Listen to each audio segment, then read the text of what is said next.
पूरा देश जो है वो हिमाचल प्रदेश की आर्थिक स्थिति को देख करके चिंतित है और हम सब लोग भी उसमें शामिल हैं। मैं हैरान हो रहा हूं मुख्यमंत्री के बार बार इस तरह के वक्तव्य से। सुबह कहते हैं कि प्रदेश बहुत गंभीर आर्थिक संकट के दौर में से गुजर रहा है और शाम को कहते हैं कि आर्थिक संकट है नहीं, हम जो है हिमाचल प्रदेश में फाइनेंशियल डिसिप्लिन की बात कर रहे हैं।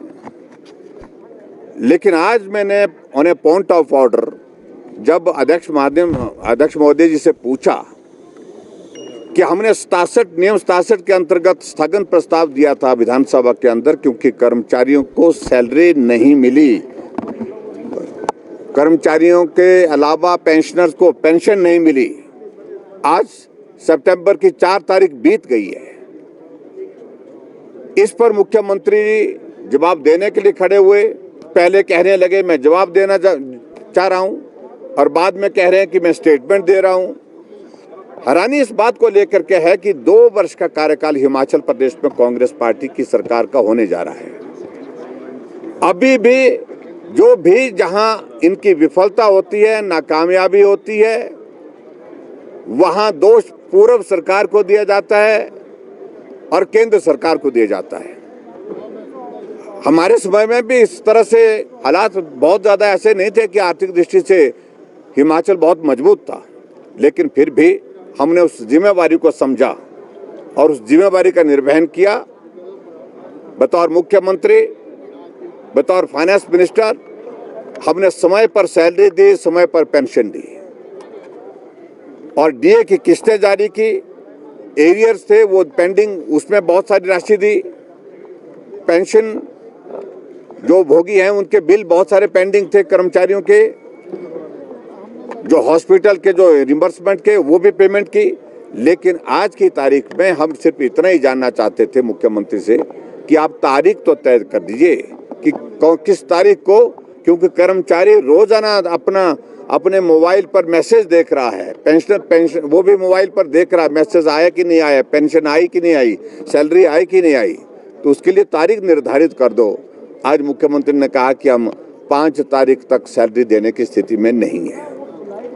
ये स्थिति प्रदेश के सामने स्पष्ट होनी चाहिए। इसका मतलब है हिमाचल प्रदेश का आर्थिक संकट के दौर में से गुजर रहा है, जिसको मुख्यमंत्री स्वीकार क्यों नहीं कर रहे हैं। विकास के तमाम सारे कार्य बंद कर दिए और जितनी जनहित की योजनाएं थी उन सबको बंद कर दिया।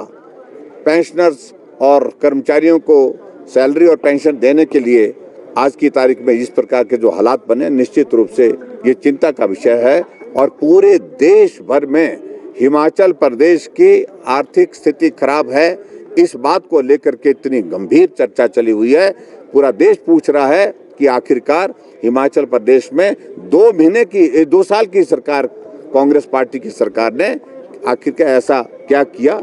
ये सारी गारंटियां जो वादे किए थे, जो कमिटमेंट की थी उन्होंने सत्ता में आने के लिए, आज कह रहे हैं कि हमको फ्रीबीज से बचना चाहिए। लेकिन सत्ता में तुम आए ही इस वजह से है क्योंकि आपने लोगों को झूठे आश्वासन, झूठी गारंटियां दे करके लोगों को गुमराह किया था। हैरानी की बात है, आवश्यकता 2000 करोड़ रुपए की और वो कह रहे हैं कि 2 करोड़ बचाएंगे, 3 करोड़ बचाएंगे।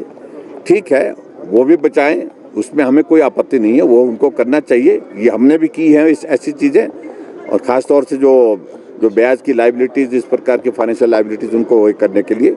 लेकिन फिर भी उसके बावजूद जवाब तो यहाँ बनता है उनका देना कि 2000 करोड़ रुपए अगर वो दे पाएंगे तो सिर्फ एक ही वजह है उसमें कि रेवेन्यू डेफिसिट ग्रांट जो है वो 6 तारीख को मिलेगी, उस पैसे से दे पाएंगे। और उसके बावजूद भी ट्रेजरी से ये 750 करोड़ रुपए ओवरड्राफ्ट करेंगे। जो लिमिट है उस लिमिट के माध्यम से लोन लेंगे, तब 1200 करोड़ रुपए से सिर्फ सैलरी देने की स्थिति में हो पाएंगे।